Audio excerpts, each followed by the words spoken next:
ایک دوست ہے ہمارے, میں وزیر آباد میں ان کے گھر بیٹھا تھا تو ایک میڈیکل, میرا کسی شخص پہ اعتراض کرنے کا میں مجموعی بات کرتا ہوں. میں ایسے ڈاکٹروں کو جانتا ہوں جو اللہ تعالیٰ فضل کرے سچ مچ کے نیک ہیں, اچھے لوگ.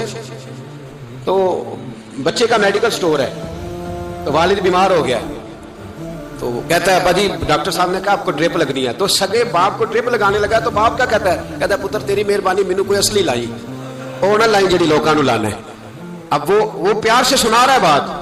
میں نے اسے کہا کہ یہ تو ڈوب مرنے کا مقام ہے نا, ڈوب مرنے کا مقام, کہ جس ملک کے اندر دوائی بھی صحیح نہ بکے, اصلی نہ ملے دوائی بھی, اور پھر وہ قوم کہے کہ ہم نے تو پورے روزے رکھے, ہم نے تو بڑا صدقہ اور خیرات کیا, دوائی بھی اصل نہ ملے. جناب شعیب علیہ الصلوۃ والسلام کی قوم ناپ تول میں کمی کرتی تھی, تو اللہ تبارک و تعالیٰ نے ان پر بتا عذاب کس طرح کا بھیجا. شدید گرمی ہوئی, اللہ ہمیں محفوظ فرمائے. سارے آمین کہہ دیا. دیکھیں کتنا اچھا موسم کر دیا رب کریم, اللہ ہمیں محفوظ فرمائے, اللہ رحمت فرمائے. شدید گرمی کی لہر آئی, باہر اتنی گرمی ہوئی کہ لوگ اپنے گھروں میں گھس گئے.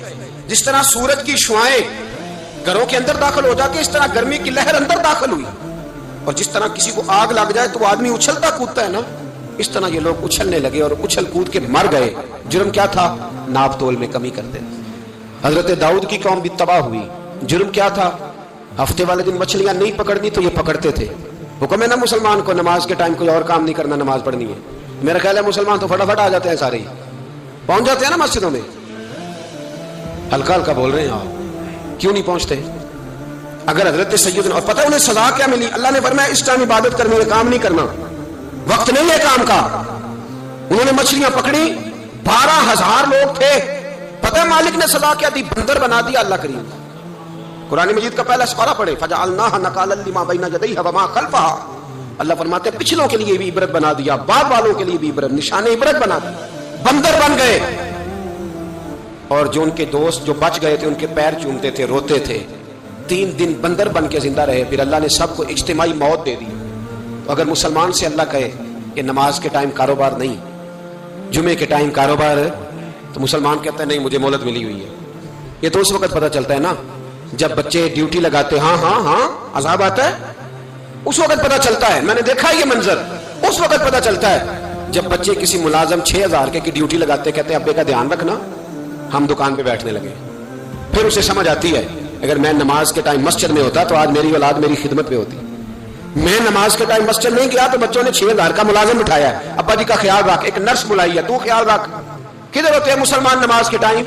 ایک عیسائی نے اعتراض کیا ہے, سنیں. وہ کہتا ہے مجھے لگتا ہے مسلمانوں کے 3 خدا ہیں. مسلمان اڑ گیا, کہنے لگا نہیں ہمارا تو ایک ہے. کہا نہیں 3 ہے.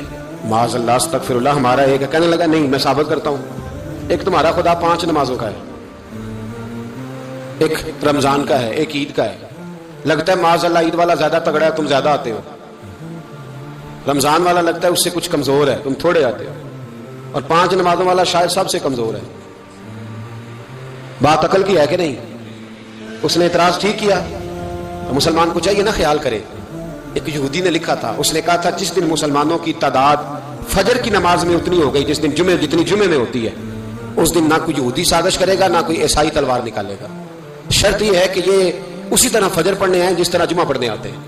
تو پھر کوئی شخص بھی ان کو کسی جگہ شکست دے سکتا تو اپنے ہمارے گناہ ہمیں پریشان کرتے. یہ جتنی آزمائشیں ہیں ان کے پس منظر میں گناہ ہیں. ہماری زندگی کے اندر جتنی تکلیفیں, ہماری پریشانیوں کا سبب ہم خود ہیں. بہت ساری جگہوں پہ ہم غلطی کرتے ہیں, اس کی ہمیں سزا ملتی. غلطی کی سزا. ایک نوجوان نے مجھے بڑی گہری بات سنائی, میرا قریبی تعلق تھا. کہنے لگا گھر میں بڑا مسئلہ ہے, بڑی پریشانی ہے, ماں اور بیوی کا ماحول اتنا سخت ہو گیا ہے کہ نمٹ نہیں سکتا. آپ یقین کریں میں نے ڈیٹیل سے ساری چیز کو اسٹڈی کیا, میرے پاس اتنا وقت نہیں ہوتا, پھر بھی میں نے اس فیملی کو پورا پڑھا. تو غلطی نوجوان کی نکلی, نہ اس پہ اماں اعتبار کرتی ہے نہ بیوی اعتبار کرتی ہے. اس نے جھوٹ بول بول کے اس طرح کی ماحول پیدا کر دیا ہے کہ کوئی اس پر اعتماد کرنے کو تیار ہے. اگر آپ ناراض نہ ہو تو ایک بات کروں, پتہ ہے گھر میں ماحول کب خراب ہوتا ہے؟ باہر والے ہماری تقریر سنتے ہیں, گھر والے ہمارا عمل دیکھتے ہیں. جب وہ دیکھتے ہیں نا کہ یہ کس طرح کا شخص ہے, اس کے رویے, اس کا کردار, اس کا لب و لہجہ کتنا برا ہے اور یہ کردار کا کتنا کمزور ہے. اعلیٰ حضرت فرمایا کرتے تھے نیک وہ ہوتا ہے جس کی تنہائی صاف ستھری ہوتی ہے. اس لیے ماحول بگڑ جاتا ہے. یہ جو ہم کہتے ہیں نا میرے سجن بڑے بنتے ہیں پھر ٹوٹ جاتے ہیں, کچھ لوگ ایسے ہوتے ہیں جو ان کے پاس جاتا ہے انہی کا ہو جاتا ہے, وہ کہیں اور کے قابل کیوں بھلا؟ اس لیے کہ ان کے کردار میں ٹھنڈک دیکھتا ہے, ان کے لب و لہجے میں مٹھاس دیکھتا ہے, اس شخص میں اتنی خوبصورتی دیکھتا ہے کہ اسی کا بن جاتا ہے. حضرت ابراہیم بن ادم کے پاس ایک نوجوان آیا, کہنے لگا میں گناہ کرنا چاہتا ہوں. فرمانے لگا بالکل کر, اللہ کا دیا ہوا رزق کھانا چھوڑ دے اور گناہ کر. کہنے لگا یہ نہیں ہو سکتا. فرمانے لگے چل پھر اس طرح کر, رب کی زمین پہ نہ رہ, کسی اور کی زمین پہ چلا جا. کہنے لگا یہ بھی نہیں ہو سکتا. فرمانے لگے چل اللہ کی چھت سے نکل جا. کہنے لگا یہ بھی نہیں ہو سکتا. تو آپ رو پڑے. فرمانے لگے پھر جناب اسرائیل جب آئیں تو ان سے کہنا مجھے 2-3 سال کی مہلت دے دے, پچھلی میری گناہوں میں گزر گئی, میں ذرا 3 سال عبادت کر لوں. تو وہ شخص بھی رونے لگا, کہنے لگا حضور وہ مہلت نہیں دیتے, وہ جب لینے آتے ہیں تو پھر لے کے اللہ تعالیٰ نے جب انسان بنانا چاہا نا تو جناب جبریل کو کہا مٹی لے کے آ زمین سے. حضرت جبریل نے مٹی پہ ہاتھ ڈالا تو باقی کی مٹی رونے لگ گئی, اسے جدا نہ کر.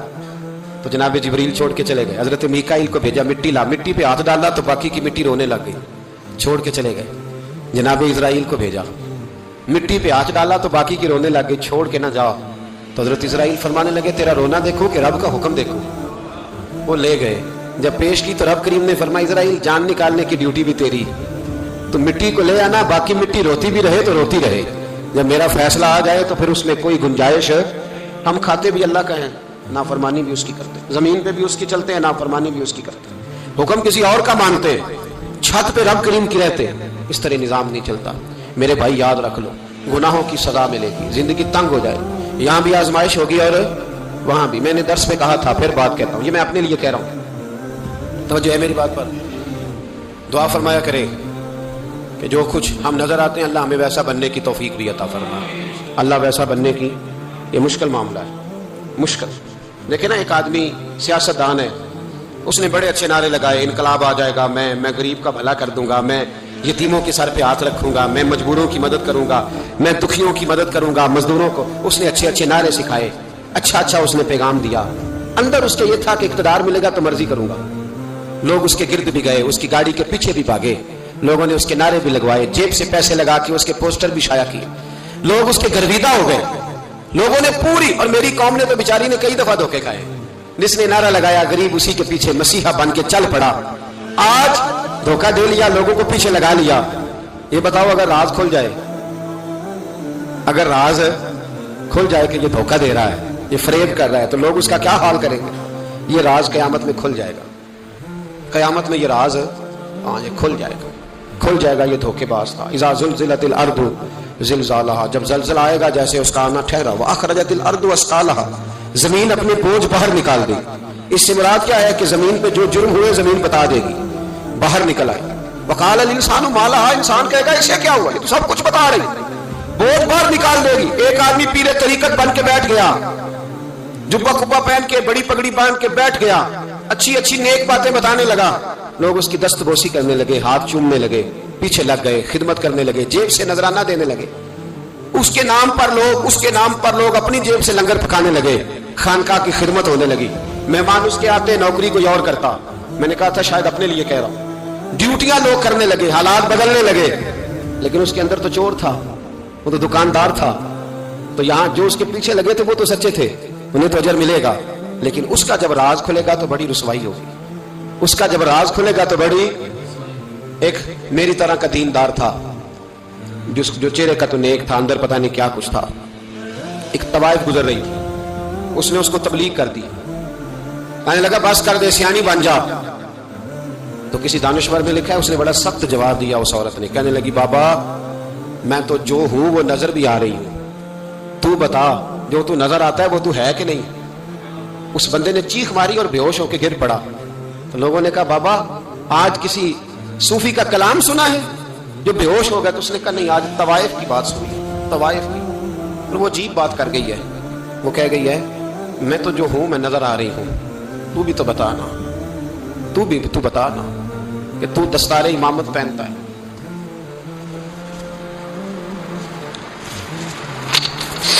تو بتا, تو جو کہلاتا ہے تو وہ ہے کہ نہیں.